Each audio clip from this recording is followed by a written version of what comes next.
Welcome to chess, ladies and gentlemen. Magandang umaga to all my people in the Philippines. Kamusta? Maraming salamat.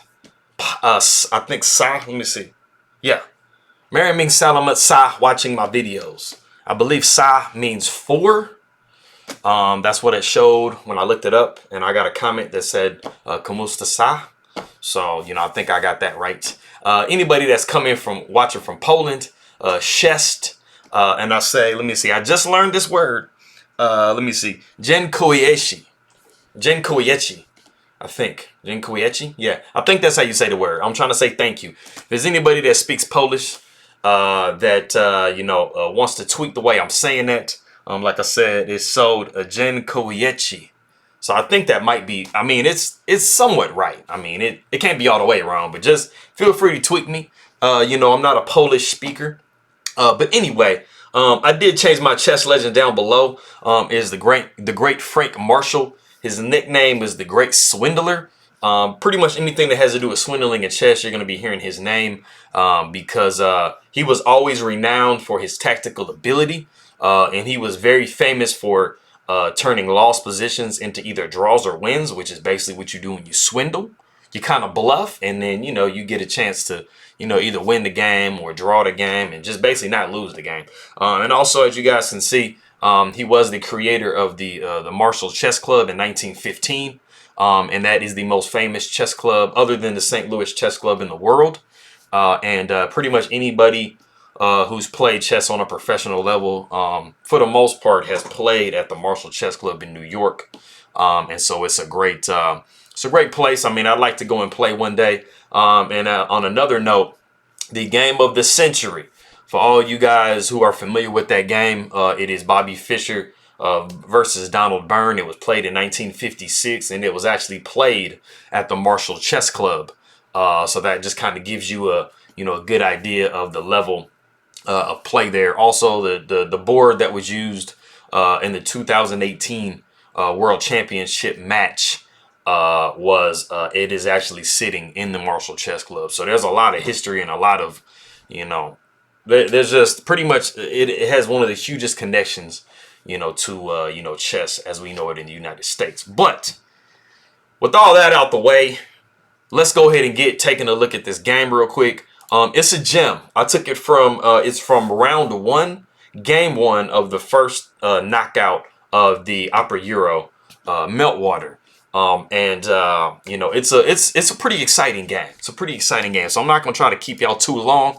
But I did have to introduce my new chess legend, and say a little Polish and things and talk about the Marshall Chess Club. So my intro in the future is not going to be so long. But anyway, if you guys are ready, let's go ahead and get rolling. All right. So we have E4.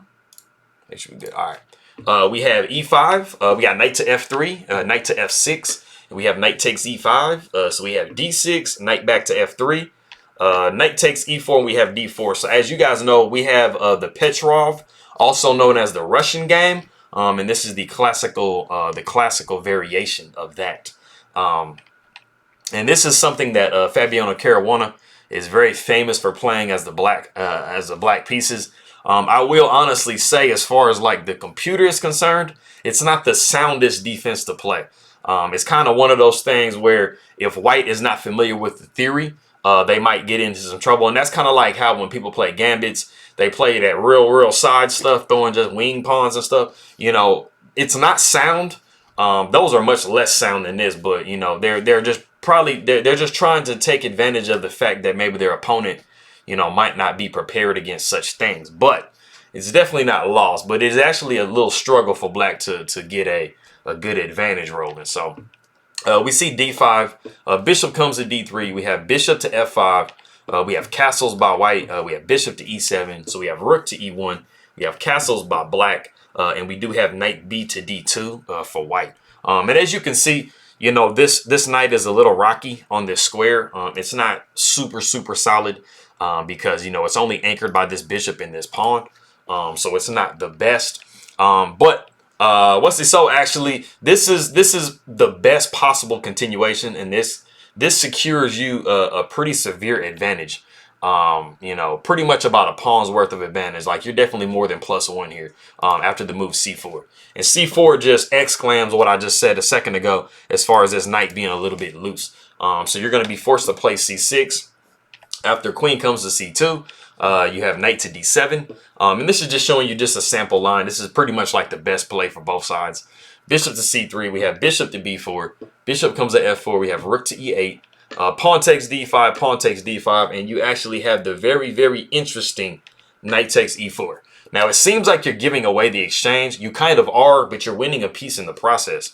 So after bishop takes e1, you actually have the intermezzo, the Zwischenzug move, knight to d6, and then you are faced with a problem.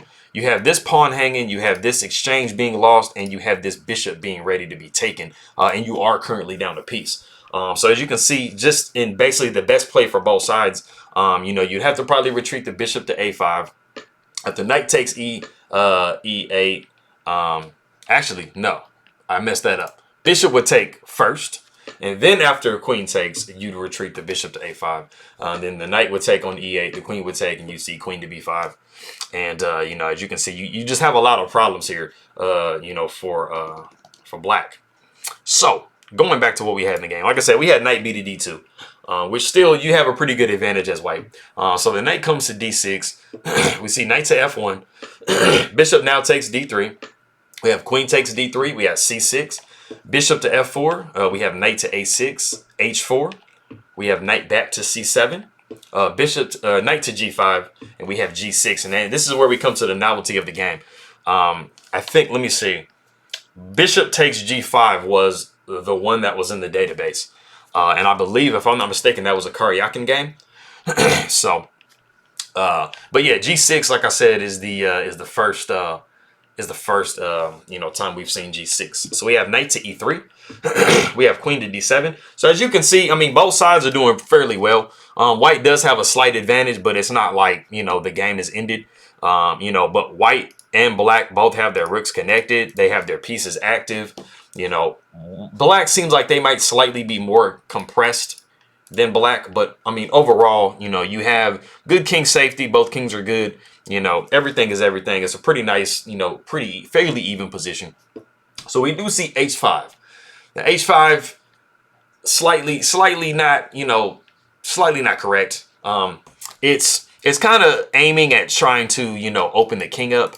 But, you know, there really isn't a lot of issues as far as king safety on the black side. So, I mean, it's not something that's just basically ripping the game open type deal, you know. So we have knight c to e8. Knight comes back to f3. We have knight to g7, which is not generally what you want to do with your knight, like fianchetto your knight. But it's actually not bad in this position because, I mean, you do have a clear threat of, you know, trying to snap this pawn off the board here on h5. So the knight comes to e5, attacking the queen. So we see queen to d8, and we see bishop to h6.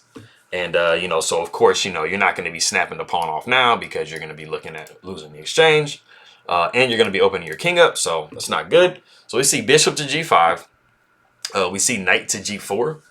And we see pawn takes h5. And this is something I want you guys to be paying attention to because this is actually going to be, you're going to start to see a lot of tempo gains on white. Now, you see right now, white looks like they have their pieces in really nice central spots.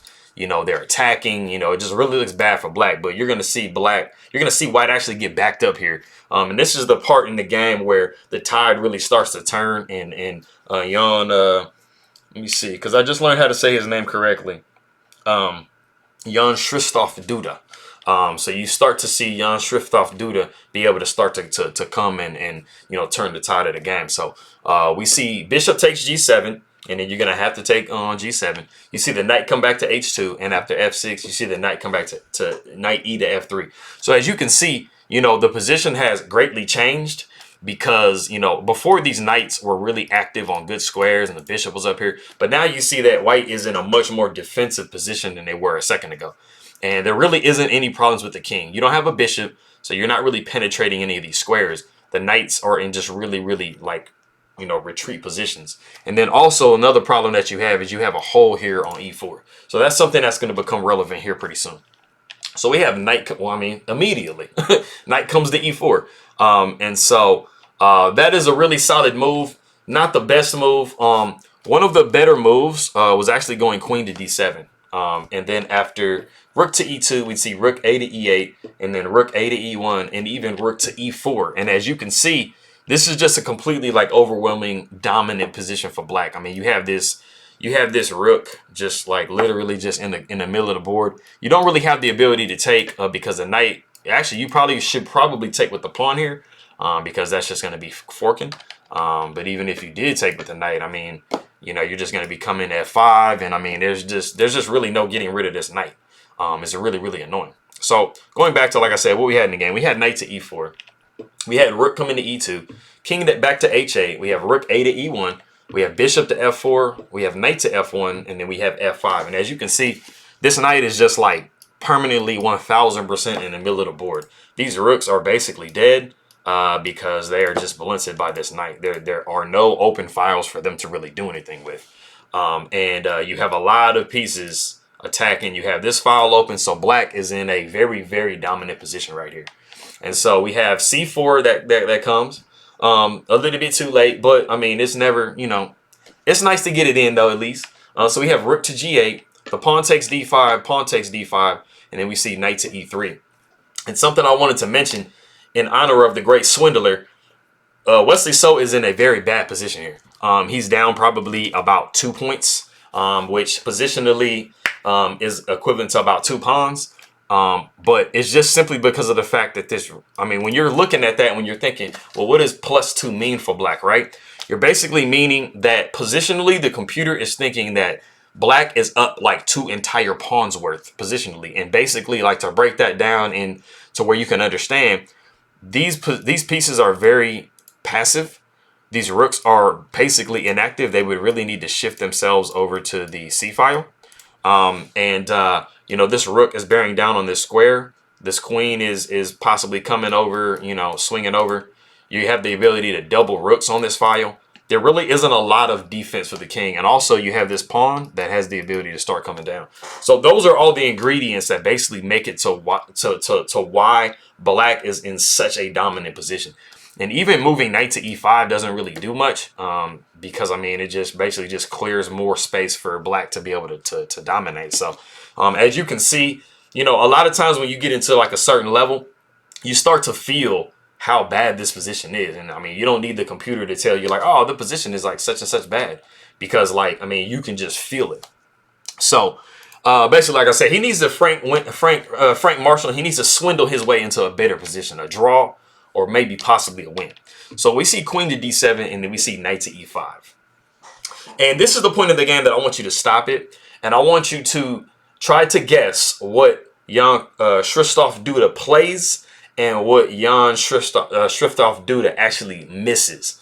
And there's a very big difference between the two moves. But I'll give you a couple seconds to see if you can, you know, if you want to stop the video and see what you think, you know, the move was in the game and what the move should have been in the game as for black. All right, cool. So the move that was played in the game, if you guessed queen to g7, you'd be right. And the reason why I wanted to stop it here is because there is a subtle difference between what the position ends up being and what the position is now, and how much more dominant this move was compared to queen to g7. The move in the game was queen to e6. The major difference to start off with, the difference is these two pawns are being held by the queen in this position, but queen to g7, as you can see, these pawns are not being held. So they have to be defended some other way. And so basically queen to e6, the best possible move in the position is going to be queen to b3. And so we would be actually seeing rook a to d8 by black, just completely ignoring the b pawn, allowing it to be taken. But then after bishop takes e5, pawn takes e5, you don't even see the immediate queen takes e5, you see f4. And so you're really in a pickle. Like, where do you put the knight? The computer suggests not moving the knight at all. It suggests moving the rook to c2. You know, when it's just telling you to throw away pieces, that's when you know you're in a really bad spot. And so the best probably thing to do if you want to save the knight would be probably trying to move it to f1 after queen, and then you would see rook takes g2. And I mean, anytime you start to see that the rook is getting given away, like it's, I mean, it's about to be lights out. Like the king would take g2, you'd see queen to g4 would check. The computer wants you to throw the knight in the way. After king, knight to g3, you don't even take, but you actually push f3 with check. The king comes to h2. The queen goes to h4 with check. The king comes down to g1. The queen goes to h3. And as you can see, checkmate is like completely inevitable, right? And the rook has been on pre for like 5 moves. So the computer wants you to throw the queen in away with check, forcing the king to g7. And then after knight to f5, which, I mean, of course the queen has the full ability to take it if they want. But not even doing that, just moving the queen away, moving the king away.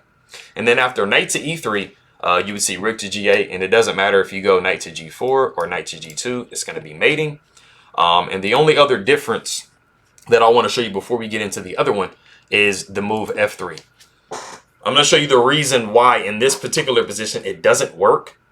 And then later I'll be able to show you, because we almost mirror this exact position in a second. F3 doesn't work in this particular position because, like I said before, the pawns are held here, right? And so you would see knight to g3, moving the rook over, but then you would see h4. And the major difference in this position is because you do not have the ability to take either one of these pawns, because the queen is holding it. And it's most important, this pawn here.